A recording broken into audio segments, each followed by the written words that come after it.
오늘 말씀은 시편 108편에서 108편 1절에서 13절 말씀. 1절 다윗의 찬송시. 하나님이여 내 마음을 정하였사오니 내가 노래하며 나의 마음을 다하여 찬양하리로다.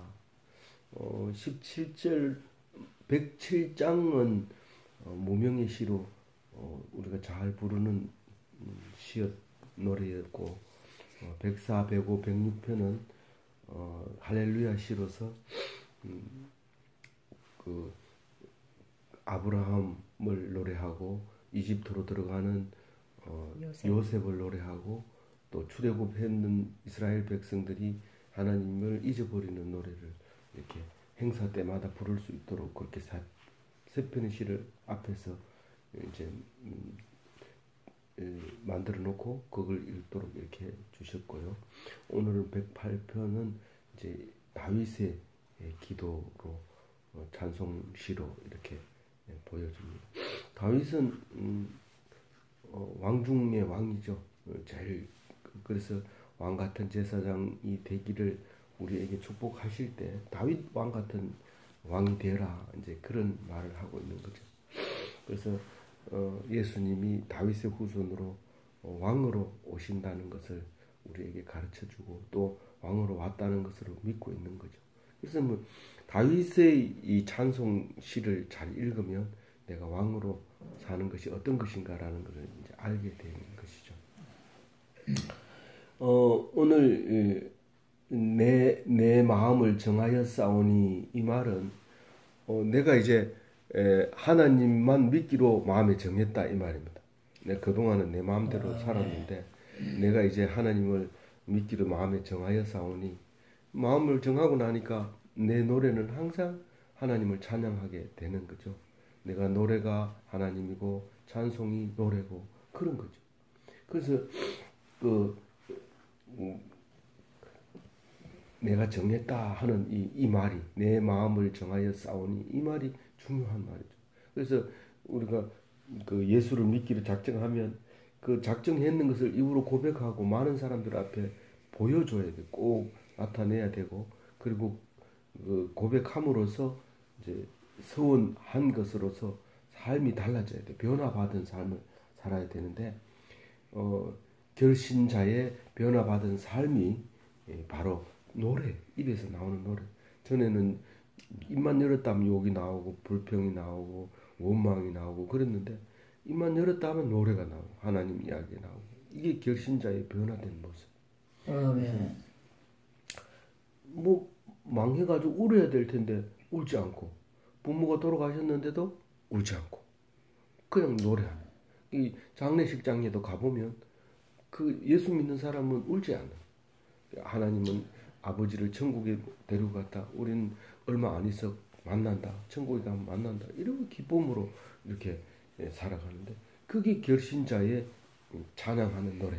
나는 이제 마음을 정했으니까 세상에 어떤 일이 있어도 나는 하나님을 노래하리다. 그렇게. 그래서 딴 사람은 결혼식 때 노래하는 건 당연할지 모르지만 또 장례식에는 노래할 수 없잖아요. 장례식에 노래합니다. 그리고 결혼식에도 사실 따지고 놓고 보면 키운 자식 결혼시켜서 분가하는 게 뭐 그래 좋겠어요. 근데 그래도 우리는 노래하는 거죠. 그런데 그냥 노래하는 게 아니라 입으로 노래하면 목이 아프고 이러니까 비파를 가지고 수금을 가지고 노래를 합니다. 이 수금은 그냥 놔두면 비파 그냥 놔두면 소리 안 납니다. 그걸 깨워야 돼요. 깨우면 막 참 아름다운 소리가 나죠. 비파는 보통 우리 잘 모르는 옛날 악기지만 이 줄이 4개 혹은 5개가 있는 이제 동양 이제 악기가 이제 비파라고 이름이 적혀 있는데 우리말로 번역을 하니까 그런 거지. 사실은 그때 당시에 쓰는 악기는 정확하게 모르지만 하여튼 악기 현악기인 것은 분명해요. 이 수금도 지금 우리나라 말로 수금이지 원래 그쪽에는 이제 비파라고 얘기를 하죠.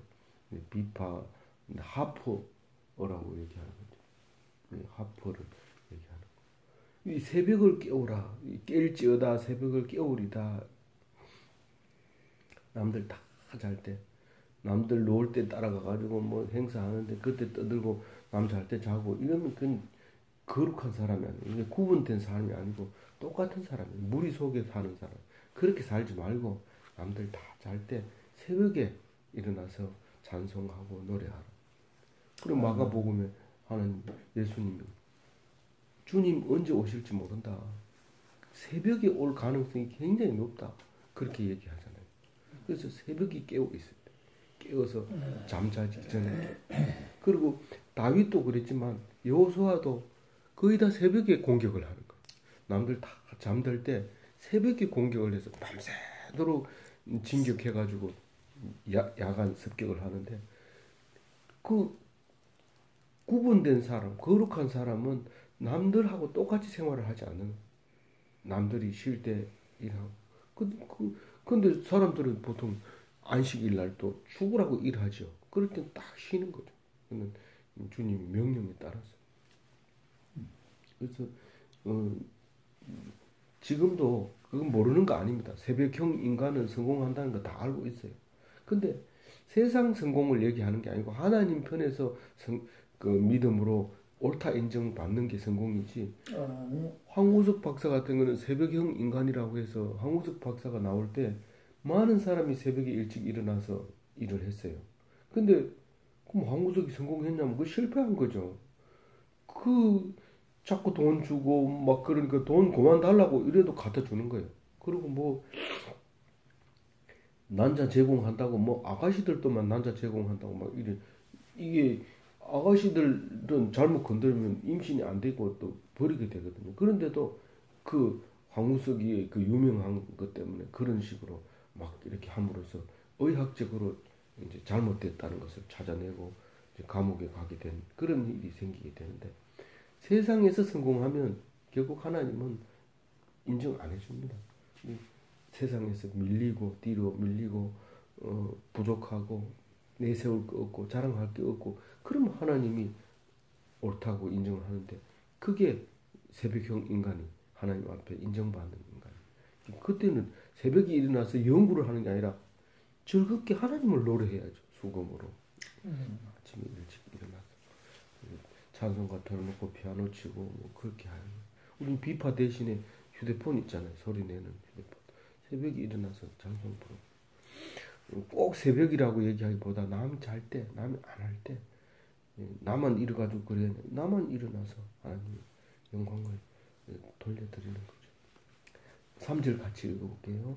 여호와여 내가 만민 중에서 주께 감사하고 문 나라 중에서 주를 찬양하오리니. 네. 이게 무슨 말이에요? 우리는 여러 사람 모이는 데서 하나님 말을 한다는 거예요. 여러 사람 모인 데서 하나님 말을 해보세요. 어떻게 되는지. 아주 미움받고 싫어하고 여기가 무슨 뭐 그렇게 욕을 하죠. 그래서 절대로 여럿이 모인 데서 교회 얘기 못합니다. 뭐 종교 뭐 좀 권력을 가지고 얘기하면 종교 탄압이라 하고 권력도 없는 게 종교 얘기하면 그 인간 취급 안 하고 어디서 그런 짓을 하냐면서 빼버려.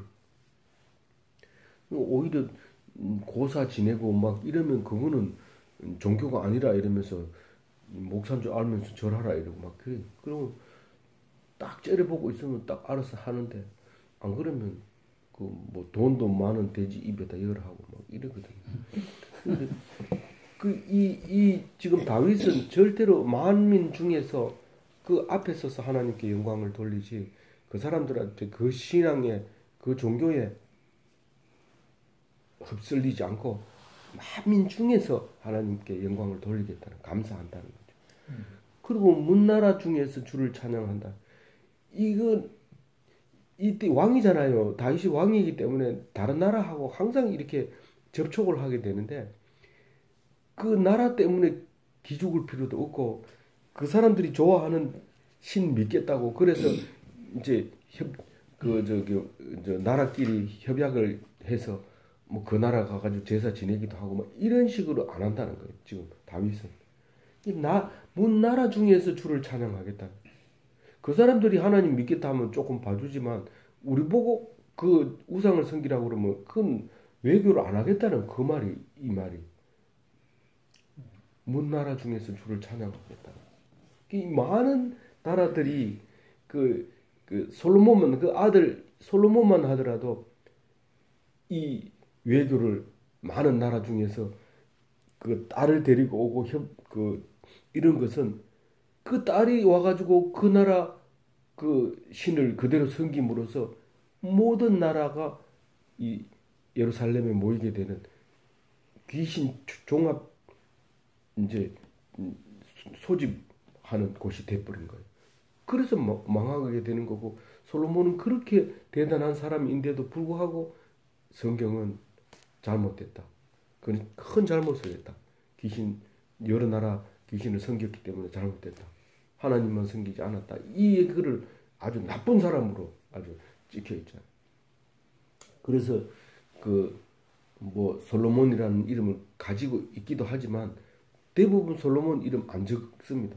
어지간하면 솔로몬이라고 아들 이름 적으면 좋겠는데 그렇게 유명하고 교과서에도 나오는데 그런데도 솔로몬이라는 이름을 잘 안 지어줍니다. 그런 이유 때문에 하나님이 제일 중요하기 때문에 세상 나라 아무리 영광도 소용없다는 거죠. 그래서 세상 눈치를 안 보고 세상 교류를 하는데 절대로 종교에가 걸림돌이 없고 이 하나님을 양보하는 일이 없다. 그렇게 노래하고 있는 거예요. 왜냐하면 전체 문맥이 지금 왕으로서 노래하는 거거든요. 4절 읽어볼게요. 주의 인자하심 하늘보다 높으시며 주의 진실은 궁창에게 이르나이다. 이거는 신앙 고백이죠. 하나님은 인자하시고 하나님은 진실하시다. 이거를 이제 신앙 고백하는데 왜 인자에다 색깔을 다르게 썼냐면 107장 무명시에도 보면 이게 하나님의 인자를 노래한 거예요. 근데 여기서도 이제 인자를 노래하는 거예요. 이 시편을 편집할 때 아마 이게 모아서 했는지는 모르지만 이게 연결이 돼요. 그래서 하나님은 인자하시다. 헤세드다. 헤세드는 뭐냐? 우리는 하나님의 헤세드를 느끼지 못할 때가 많이 있습니다. 헤세드는 사랑하고 또 불쌍히 여기고 이런 거죠. 말하자면 조건을 따지는 아니지요. 하나님 아가페 사랑을 닮은 게 인자죠. 그러니까 무조건 사랑하는 거예요. 내가 뭘 잘했다고 하나님이 나를 사랑해요. 이게 이제 인자를 용어를 몰라서 그런 거예요. 하나님은 잘했다고 사랑하는 게 아니에요. 우리 큰 아들은 잘하고 둘째 아들은 잘 못하는데 그래도 둘째 아들도 사랑하거든요. 그런데 둘째 아들이 생각하기에는 난 아버지한테 미운 짓을 했기 때문에 사랑 안 한다. 절대로 안 그럽니다. 언제든 아버지는 맏아들이나 둘째 아들이나 똑같이 합니다. 오히려 둘째 아들 보면서 저놈이 나를 닮아가지고 저걸 못 고치고 오히려 부모가 더 가슴 아프고 더 책임감 느끼고 더 둘째를 더 사랑할 수 있습니다. 근데 둘째는 그렇게 생각하지 않는 거죠. 근데 아버지가 인자하지 않는다고 믿지 못하기 때문에 그런 거죠. 근데 믿는다면은 그렇게 잘못했더라도 아버지한테 와서 잘못했다 하면 맏아들하고 똑같이 취급해 줄 겁니다. 그게 이제 그 탕자의 비유에서도 그 내용이 나오잖아요. 그래서 세상 법도 그렇잖아요. 아버지가 누구를 좋아하고 누구를 미워한지 말도 안 하고 죽어버리면 아무리 못된 아들이라도 동등하게 사회는 그걸 판단하지 않고 똑같이 나눠라. N분을 딱 잘라서 나눠주잖아요. 사회도 그런데 이 하나님은 절대한 인자를 가지고 계시는 거죠. 그리고 그 주의 진실, 주의 진실이라는 것은 하나님의 진실을 얘기하는 거예요. 우리는 하나님의 진실을 잘 모릅니다. 우리가 제일 답답해하는 것은 하나님이 재판 내리는 거, 판단 내리는 게 옳지 않다고 생각할 때가 많이 있습니다. 하나님이 살아계신다면 이거 말이 됩니까? 어떻게 그렇습니까? 내가 하나님한테 무슨 죄를 졌습니까? 하나님 억울합니다. 이렇게 얘기하는데 그게 하나님이 진실함을 모르니까 그러는 거죠. 우리가 알면 그런 말을 못하죠. 우리가 늘 얘기하는 공의와 그 정의에 대해서도 마찬가지입니다. 우리 정의라고 하는 것은 우리가 옳다고 생각하는 건 다 정의입니다. 그러니까 추상적으로 옳다 하든지 그 도덕적으로 옳다든지 논리적으로 옳다든지 뭐 철학적으로 옳다든지 외면적으로 내면적으로 다 어떤 방면으로 해서도 옳다 하는 게 정의입니다. 그러나 공의는 하나님이 판단 내리는 건데 우리는 하나님이 판단 내리는 걸 무조건 정의라고 해야 되는 겁니다. 우리가 볼 때는 이게 옳지 않지만 그게 옳다는 거예요. 왜냐하면 우리가 하나님 뜻을 모르기 때문에 그런 거예요. 우리 판사 앞에 가서 재판을 받고 억울하다고 생각하는 사람이 굉장히 많습니다. 대부분 억울하다고 생각합니다. 그래서 판사 이름을 알아놨다가 원수 갚으려고 하는 그런 사람들이 많습니다. 근데 그게 잘못됐다는 거예요. 내가 볼 때는 틀렸지만 판사가 판단하기에는 그것은 인정해야 되는 거예요. 그게 공의라는 거죠. 하나님이 결정 내린 것은 옳다고 인정해야 되는데 만약에 그걸 거절하는 순간 하나님은 나를 괴롭게 합니다. 엄청 괴롭습니다. 이게 불합리하다, 옳지 않다고 생각하는 순간 나는 거의 지옥 삶을 살고 있습니다. 그런데 하나님께서 공의로 나를 사랑하고 계신다는 사실을 알게 되면, 진실하다는 것을 알게 되면 자유하게 되고 기뻐하게 되고 천국의 삶을 잇대어 갈 수 있도록 이 땅의 삶을 복 있게 해주신다는 거죠. 그래서 이 앞 시편에 보면 공의를 행하고 진리를 지키는 자는 복이 있다. 그런 노래를 앞에서 했어요. 그래서 이 주의 진실은 궁창에까지 궁창이 하늘이죠. 하늘인데 이름을 이제 시니까 똑같은 거 반복하면 싫어하잖아요. 그러니까 다른 것은 주의 인자는 하늘보다 높고 주의 진실은 궁창에까지 이른다. 그렇게 얘기를 하고 있습니다. 5절을 읽어볼게요. 하나님이여 주는 하늘 위에 높이 들리시며 주의 영광이 온 땅에서 높임을 받으시기를 원하나이다. 본인이 바라는 것은 하나님이 높이 받기를 원합니다. 하늘에 높이 들리기를 바랍니다. 이 높이 들리는 것은 이때 당시 모세 때부터 시작해서 높이 들리는 것을 굉장히 중요하게 여기죠. 그래서 왕이 되면 우선 높은 자리에 앉습니다. 아주 높이 앉고 예수님이 모세가 장대 끝에 뱀을 달아서 높이 들리게 한 것처럼 예수님이 십자가에 달리는 것도 높은 십자가에 달려서 사람들이 우리를 보고 누구를 볼 수 있도록 하는 거죠. 그래서 이 하나님을 높이는 것이 이게 다윗의 신앙입니다. 왜 다윗이 가장 멋진 왕이고 우리가 바라고 원하는 왕이냐면 하나님을 높이는 왕이기 때문에 그렇습니다. 많은 왕들이 하나님을 높인 게 아니라 자기가 왕이라고 합니다. 이 예수님 시대를 지난 그리스 시대, 로마 시대까지도 왕이 신이라고 했어요. 그리스 시대에는 특히 그 페르시아 왕까지도 자기가 신이라고, 아하수에로 왕도 자기도 신이라고 했어요. 그러니까 자기 외에는 없다고 생각한 거예요. 그런 시대였는데 다윗은 하나님을 제일로 높인 거예요. 자기는 낮춘 거예요. 우리가 다윗이 뭐가 가장 예수님 닮았고, 다윗이 왜 예수님을 닮았고, 우리가 왜 다윗의 후손에서 예수님이 와야 되느냐 하면 뭐라고 얘기할 수 있겠어요? 도덕적으로는 아주 나쁘죠. 이 다윗만큼 나쁜 사람, 그만큼 나쁜 사람이 없죠. 근데 나단이 당신이 그 사람이요 하고 그 못된 사람을 비유해서 그 하나밖에 없는 염소를 잡은 사람이 당신이요 라고 얘기할 때 그 말이 떨어지는 순간 다윗은 높이 들려졌어요. 그 말이 떨어지는 순간. 나단 선지자가 그 말을 하는 순간 다른 왕 같으면 나단을 목을 뱄을 거예요. 그리고 왕은 무치다. 왕이 하는 거에 대해서 토를 달지 마라. 나는 어떤 여자든지 취할 수 있다. 그렇게 말했을 텐데 그렇게 하지 않고 나단이 하는 말을 듣고 침상이 썩도록 울었다는 거예요.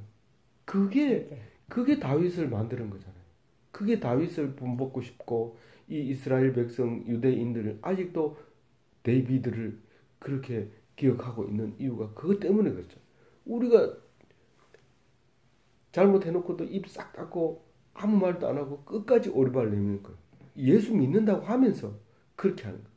근데 다윗은 그렇게 하지 않아요. 당연히 그럴 수도 있는데도 불구하고 목숨을 내놓고 울잖아요.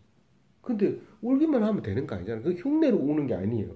이 사람은 진실로 하나님 앞에 식음을 전폐하고 울잖아요. 그래서 나단이 얘기하는 그 아이가 그 죄로 말미암아 죽게 되리라 할 때 그 아가 죽을 때까지 울잖아요.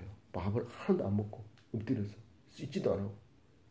근데 이 눈치를 엎드려가지고 보니까 사람들이 말도 안 하고 시시거리고 전에는 뭐 약도 가지고 들어가고 뭐 이렇게 뭐 저기 뭐 배설물도 들고 나가고 이런데 조용한 거예요. 그리고 시시하고 조용한 거예요.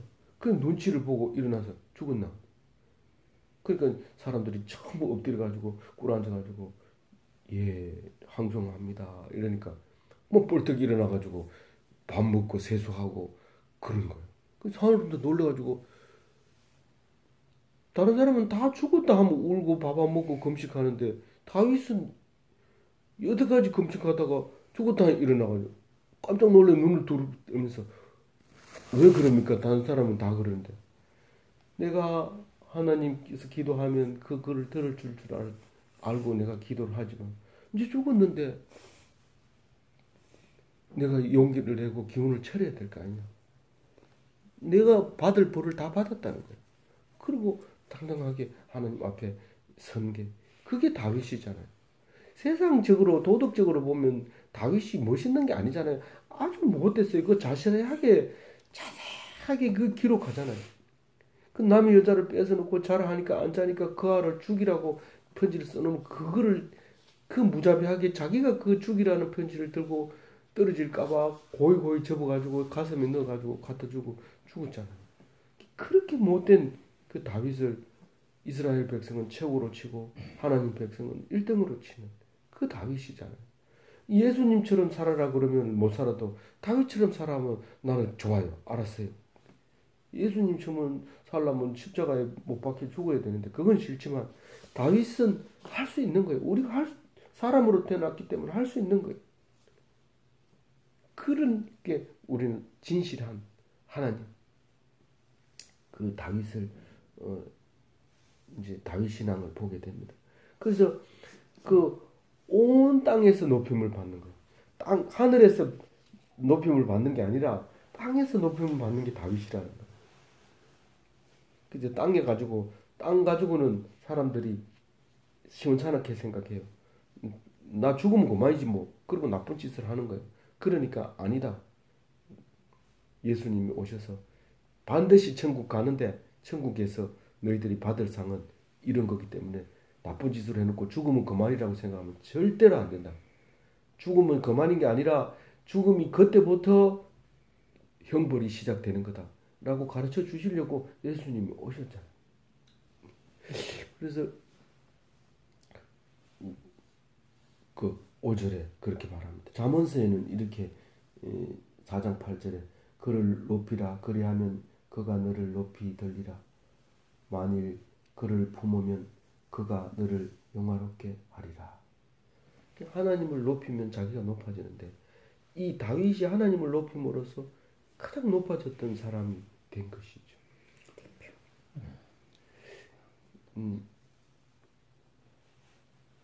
그래서 이 5절 말씀은 원하나이다 이 말은 이제는 내가 하나님만 높이겠습니다. 그 말이에요. 6절 읽어볼게요.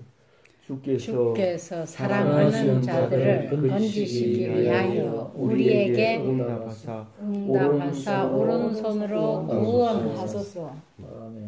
이 주님은 사랑하는 자를 구원하십니다.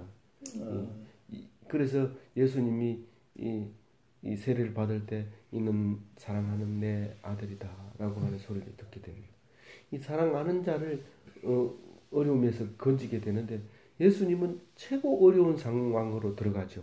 십자가에 못 박힐 만큼 죄를 짓게 되는 죄의 그 죄를 이제 쓰게 되는데 그런 사람을 사랑하기 때문에 건지셨기 때문에 이 말씀은 영원히 우리에게 진리로 남아 있는 거죠. 사랑하는 자를 건지시는 거예요. 이 다윗도 전쟁하다 이기면 내가 옳다라고 얘기하는 거죠. 그렇게 많은 사람을 죽여놓고 옳다고 내가 이기는 걸 보니까 하나님이 내 편이다. 나를 옳다고 인정하고 있다. 그렇게 얘기하잖아요. 그러니까 자기가 옳은지 그른지 몰라요. 하나님이 하시는 거 보니까 내가 옳다고 하는 거예요. 그 외에는 사람마다 이게 옳다 해놓고는 다른 사람은 그게 옳지 않다고 하고 계속 그러기 때문에 사람한테 물어볼 건 하나도 없어요. 전부 하나님께만 의지하고 하나님이 주시는 것만 가지고 옳다 그렇다 얘기하는 그게 의로운 거죠. 의죠. 옳다고 하는 의죠. 그런데 건지시려면은 나를 건지려면 어떻게 해야 돼요? 우리의 기도를 들어주는 거예요. 그냥 무조건 뭐 해주면 우리는 하나님 안 믿죠. 뭐 하나님 우리를 사랑하시면 건져줄 거고 안 사랑하면 안 해줘. 이게 아니고 기도를 하면 응답해 주는 게 그게 건지시는 거죠. 예수님은 얼마나 기도했어요. 겟세마네 기도. 우리는 뭐 다른 건 다 몰라도 겟세마네 기도는 알잖아요. 이 땀방울이 막 피처럼 떨어지도록 그렇게 한 기도, 그 겟세마네 기도. 그거 기도를 하고 나면 나를 죽여도 원망하지 않는 거예요. 그런 기도를 이제 했는데 우리에게 응답하사 이 말은 기도하는 사람에게 뭐예요? 얼굴을 그 사람을 향하여 보면서 그게 응답이죠. 보는 게 보면서 오른손으로 구원하다. 왼손이 아니고 오른손이 뭔 뜻이죠? 예, 오른손은 공의를 얘기하는 거예요. 미시파트를 얘기하는 거예요. 오른손으로 구원하는. 오른손 구원하면 우리가 다 이해 갈 것 같은데 이해 안 가는 게 많습니다.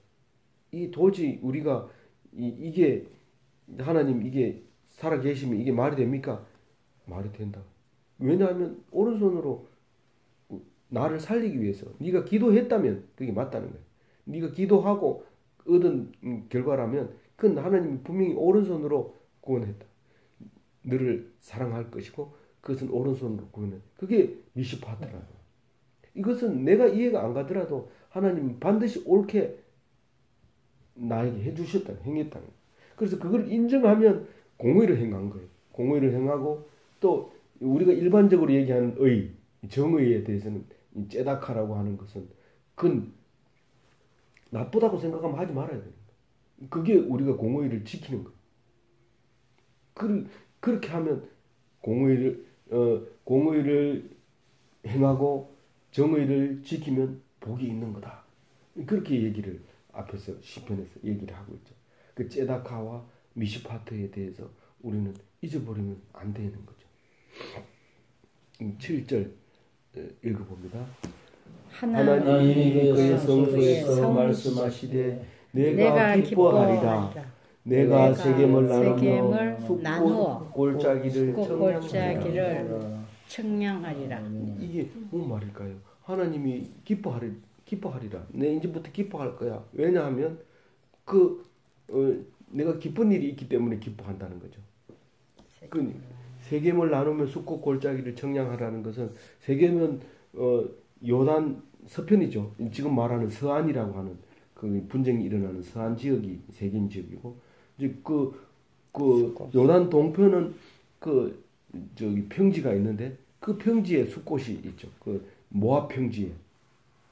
그래서 사람 살기 좋은 곳인데 그곳을 청량한다는 것은 내가 거기다 집을 짓고 거기다가 농장을 만들고 그러기 위해서 청량을 얼마나 기쁘겠어요. 내 땅이니까 경계선을 걷고 이렇게 하는 게 그렇게 나의 기쁨을 이제 노래하겠다는 내가 기뻐하겠다. 나는 기뻐하다. 너무 좋다. 그걸 어디서 말씀한다고요? 성소에서 말씀. 누가요? 하나님이. 이 다윗은 성소에서 기도를 하죠. 기도를 하나님 앞에서 기도를 하다 보니까 기도 중에 하나님이 이 말씀을 하시는 거예요. 하나님 지금 기뻐하시고 그래서 그 하나님이 하신 말씀을 확실히 믿게 되는 거예요. 그래서 확신한 기도 중에 응답해 주시는 말씀으로 듣는다. 이런 말. 내가 하나님이 말씀하시는 것을 확실하게 믿고 듣고 있는 것은 바로 이 말입니다. 세겜을 나누며 숫곳을 청량. 세겜을 왜 나눕니까? 니는 이거는 무슨 지파? 에브라임 지파가 가져가고 요거는 그 베냐민 지파가 가져가고 이렇게 주고 있으니까 얼마나 그 나눠줄 때 기쁘겠어요. 자녀들에게 세뱃돈 줄 때도 기분 좋잖아요. 나눠줄 때 기분 좋은 거예요. 그래서 기뻐하는 거예요. 자기 소유를 그렇게 나누는 거예요. 8절 읽어볼게요. 길르앗이 내 것이요 므낫세도 내 것이며 에브라임은 내 머리의 투구요 유다는 나의 규이다. 길르앗은 어딘지 알죠? 지금 성지순례 가면 암만 있는데 그거잖아요. 그쪽 지방 지대 높은 곳이 맨 처음에 가나안 정복할 때 제일 먼저 정복했던 땅이잖아요. 이 므낫세는 이제 그 므낫세와 에브라임은 북이스라엘 이제 큰 영역 그 사마리아 땅을 얘기하는 거죠. 그리고 밑에 유다는 이제 남유다, 오랫동안 남아 있었던 남유다, 북이스라엘 망하고 오랫동안 남아 있던 유다. 그 땅을 얘기하는데 길르앗도 내 것이고 므낫세도 내 것이고 에브라임은 내 머리에 투구요. 이렇게 에브라임은 북쪽이 망할 때 그 선지자들이 대표 선지자가 누구예요? 북이스라엘 망할 때 그 에브라임아 이렇게 다 탄식하죠. 북이스라엘 망할 때 그 에브라임이 북이스라엘의 대표였는데 에브라임하고 므낫세는 두 형제잖아요. 누구의 아들이죠? 요셉의 아들이잖아요. 그러니까 이제 이 두 사람을 이제 사마리아 땅 북이스라엘의 이제 대표로 본 거죠.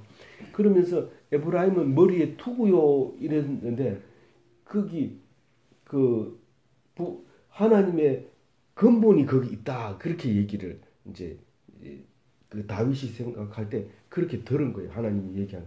야, 이게 진짜 에브라임과 므낫세가 진짜 우리 이스라엘 백성의 근본이었는데 참 그러면서 하나님이 그것까지 다 차지하라고 하는 명령으로 듣는 거예요. 하나님이 혼자 얘기했는데 자기가 그거를 다 차지해야 된다고 생각을 한 거예요. 그 박정희 대통령이 그 경호 실장을 없앨 때 그 야사를 보면 그 얘기죠. 이건 뭐 공식적인 얘기는 아니지만 거기 그 특공대를 두 사람을 불러가지고 청와대를 불러가지고 커피 한 잔 주면서 수고한다 이래놓고는 뭐 다른 얘기 하다가 또 일어나서 그 사람이 하듯이 창밖을 내다보면서 그 경호실장이 뭐 이름 뭔지 모르겠는데 그 사람 이름 그 사람 말이야 이렇게 했다는 거야. 그러니까 이 두 사람이 차를 마시고 있는데 그 소리를 딱 듣는데 이게 하나님의 소리를 듣는 거예요. 그 사람. 그래서 이 사람은 수고하라고 그냥 보냈어요. 명령 내린 게 아닙니다. 근데 그 두 사람이 찾아가가지고 감쪽같이 없애버리는 그런 일이 있었다는 거예요. 우리가 다윗이 하나님 목소리를 딱 들으니까 에브라임과 므낫세는 내 머리 투군데 유다는 내 규인데 그렇게 얘기하는 걸 듣고는 이거 뭐 그게 남이 쳐들어오도록 그렇게 놔둘 수가 없는 거죠.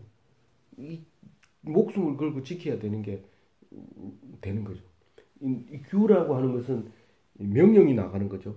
거기서 이제 그 권력이 나가는 거죠. 그 유다에서 이제 뭐 하나님을 섬기는 예루살렘이 있고 거기서 유다가 이제 다 이제 통치하게 되는 그런 의미를 가지고 있겠죠.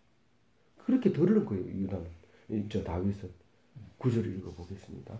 모압은 내 목욕통이라 에돔에는 내 신발을 벗어 던질 거며 블레셋 위에서 내가 외치리라 하셨도다. 모압은 내 목욕통이라. 모압은 모압 평야 있잖아요.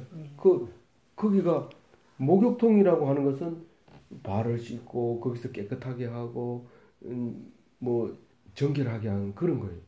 그거가 제일 지저분하지 않는 그런 푸른 초장이 있고 실제로 그 물이 제일 이제 저지대가 뭐 평지가 있으니까 저 요단강이 흐르는 물이 있으니까 씻기 좋은 곳이죠. 그래서 발 씻는 목욕통이라. 다른 데는 세수대야라고 번역했어요. 세 번역에는. 그 에돔에는 내 신발을 벗어 던질지면 에돔이 어디입니까? 그 밑에지요. 저기 에돔이 붉은 팥죽 사는 에서의 동네잖아요. 그러니까 지금 있는 페트라 있는 쪽 그쪽에 에돔이잖아요. 거기도 이제 하나님이 점령하겠다 말을 신발을 벗어 던질 것이며 이 옛날에는 신발 딱 던지면은 이건 내 거야 이런 거죠. 그러니까 우리가 요 땅을 차지할 때 신발을 딱 던지면 이건 내 땅이다. 그러면서 많은 사람 앞에서 이제 선포하는 이제 말로 블레셋 위에서. 그리고 블레셋 위에서 내가 외치리라. 뭘 외치냐? 성전가를 외치는 거죠. 이기고 노래를 부르는 거를. 이건 제가 쓴 게 아니고 다른 번역을 본 겁니다. 이것만 읽으면 이상하게 그렇게 번역을 해놨는 엉뚱하게 번역하는 것 같은데 자세히 읽어보면 그런 말을 각각 다르게 이 원어를 느낌으로 이렇게 기록하는 것을 볼 수 있습니다. 그러니까 이게 뭡니까? 다윗이 지금 점령해야 될 땅을 지금 다 쓰는 거예요. 지금 하나님이 그렇게 얘기하고 있는 거예요. 이게 다 내 거다. 그렇게 얘기하는 거예요. 그 소리를 듣고 나니까 어떤 마음이 생기는지 10절 같이 읽어봅니다. 누가 나를 이끌어 견고한 성읍으로 인도해 드리며 누가 나를 에돔으로 인도할꼬. 이 다윗 왕은 성읍을 점령할 때 대포를 갖다가 폭탄같이 퍼뜨려가지고 성을 무너뜨리고 점령하는 게 아니고 좋은 말 할 때 나와라. 그리고 성문 열면 그 들어가서 성군 정치를 하는 게 이게 다윗의 폼입니다. 그래서 어떻게 하면 성읍으로 나를 저 견고한 성읍에 문 닫아놓고 안 나오는 저 사람의 마음 문을 열고 들어갈 수 있을까? 우리는 지금 왕같이 살아야 돼요. 그럼 다윗같이 살아야 돼요. 왕같은 제사장이 되어야 되기 때문에 왕으로 살아야 돼요. 그러면 이 말은 누구예요? 저 사람도 우리 교인 만들어야 되고 저 사람도 교인 만들어야 되는데 저 완고한 저 사람의 마음문을 어떻게 열까? 근데 자기가 여는 게 아니에요. 자기가 여는 게 누군가가 나를 그쪽으로 인도하게 해줘야 돼. 우리는 내가 다 하려고 그래요. 이 목사가 교인들 마음에 다 들게 하려면 왕합니다. 그러니까 기도하면 그 문을 열고 들어오고 내가 그 안으로 들어갈 수 있는 거예요. 그런데 누가 나를 이 견고한 성읍으로 인도해 드릴까? 기도를 그렇게 또 하는 거예요. 하나님, 그럼 누가 나를 견고한 성읍으로 인도해 드릴까요? 이 성읍을 점령할까요? 이 말이잖아요. 어떻게 하면 점령할까요? 누가 나를 에돔으로 인도할고 그 에돔 성읍으로 점령할 때 누가 가요? 사실은 요압 장군이 주로 가죠. 요압 장군이 지금 저기 어딘가요? 지금 가면 성지순례 가면 거기 암만 있는 데가 거기에 이제 가 있을 때 또 사고를 저지르는 거예요. 예. 그쪽에서 전쟁할 때 그런 전쟁을 이제 하게 되는데 누군가가 거기 가서 점령해놓고 나를 인도해낸 그 성으로 들으니까 이 시편을만 가지고도 이제 생각하지만 열왕기상하를 읽어보면 이제 그 다윗이 행했는 그 모습들을 이제 그림을 같이 그릴 수가 있게 되는 것이죠. 11절 읽어볼게요. 하나님이여 주께서 우리를 버리지 아니하셨나이까. 하나님이여 우리께서 우리의 군대를 함께 나가지 아니하시나이까. 우리 혼자 읽으면 이게 뭔 말인지 몰라요. 왜냐하면 혼자 안 읽다가 어려우면 다른 생각 찾아보면 되지만 그거는 목사가 하기 놔두고 예배만 잘 참석하면 돼요. 이게 무슨 말이에요? 나를 버렸다는 건지 안 버렸다는 건지 무슨 말인지 모르는데 이게 지금 하나님 지금 나를 안 도와주고 있잖아요. 이 말입니다. 지금 안 도와주고 있잖아요.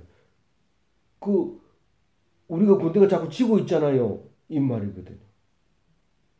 하나님이여 주께서 우리를 버리지 아니하셨나이까. 하나님이여 주께서 우리의 군대들과 함께 나가지 아니하시나이다. 지금 안 가고 있잖아요. 안 갑니다 지금 하나님. 이렇게 하고 능력의 하나님이 왜 우리를 자꾸 지게 하냐 이 말이죠.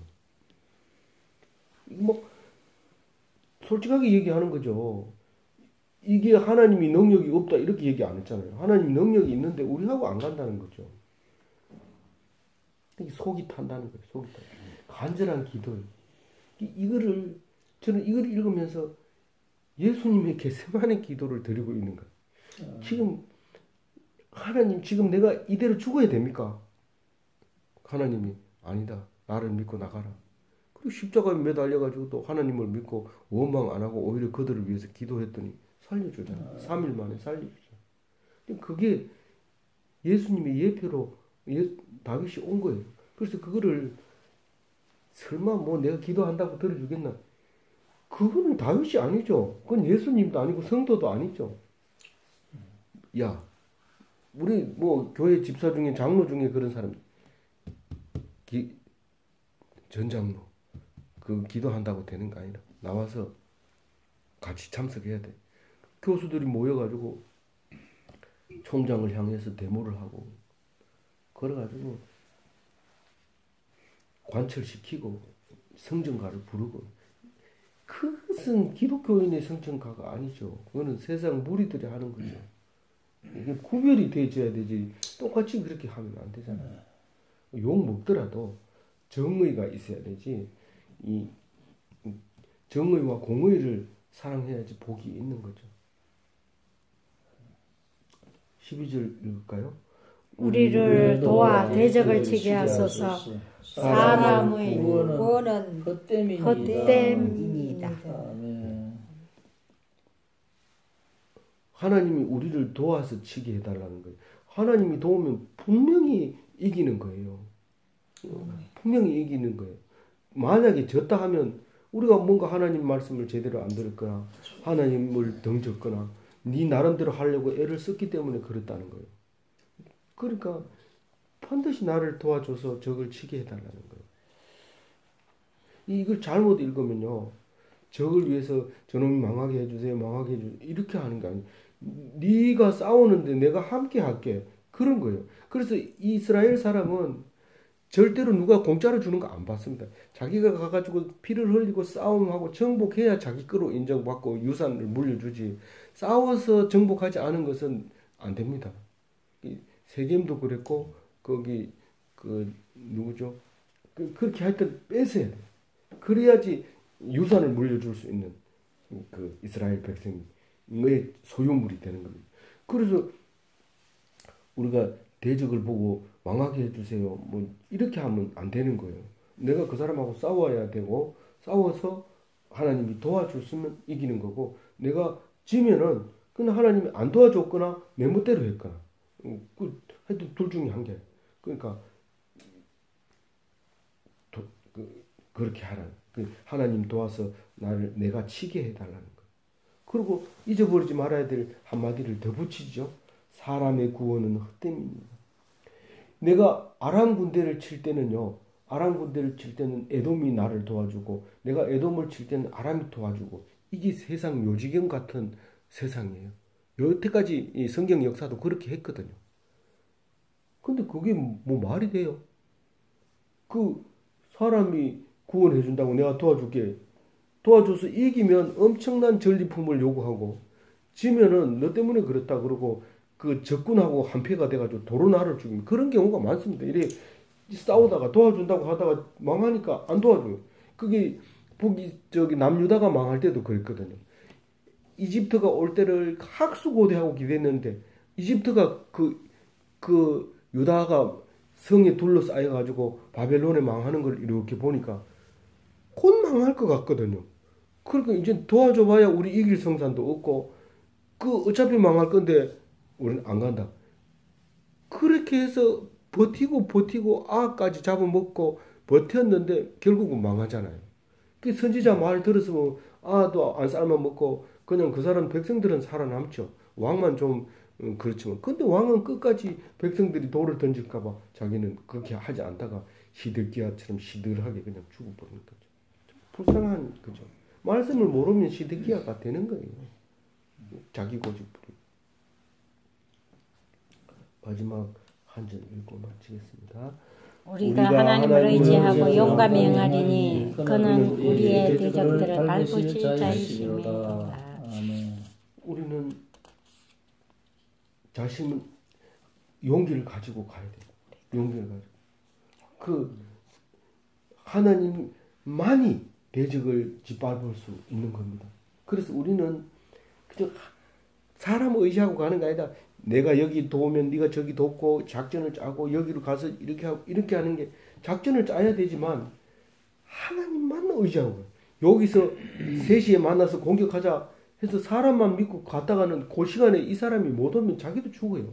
그러나 하나님이 이 사람을 반드시 보내줄 것이다. 그리고 내 할 일만 하자. 그러고 하면 되는데 사람을 믿으면 이게 아무래도 불안해. 이게 못 올 것 같아. 내가 갔다가는 안 되겠다. 그리고 이 사람이 갔으면 그 일은 결국은 내 때문에 죽게 되는 일이 생깁니다. 근데 이 다윗은 하나님만 의지하겠습니다. 난 다른 거 의지하지 않고 하나님만 의지하겠습니다. 그리고 하나님만 대적을 짓밟을 수 있는 것이지 어떤 것도 그렇게 못합니다. 그렇게 확신에 찬 그리고 하나님의 인자를 하나님의 공의를 굳게 믿는 다윗의 신앙을 오늘 노래했습니다. 이 시편 108편은 13절까지 있습니다. 이게 짧은 시지만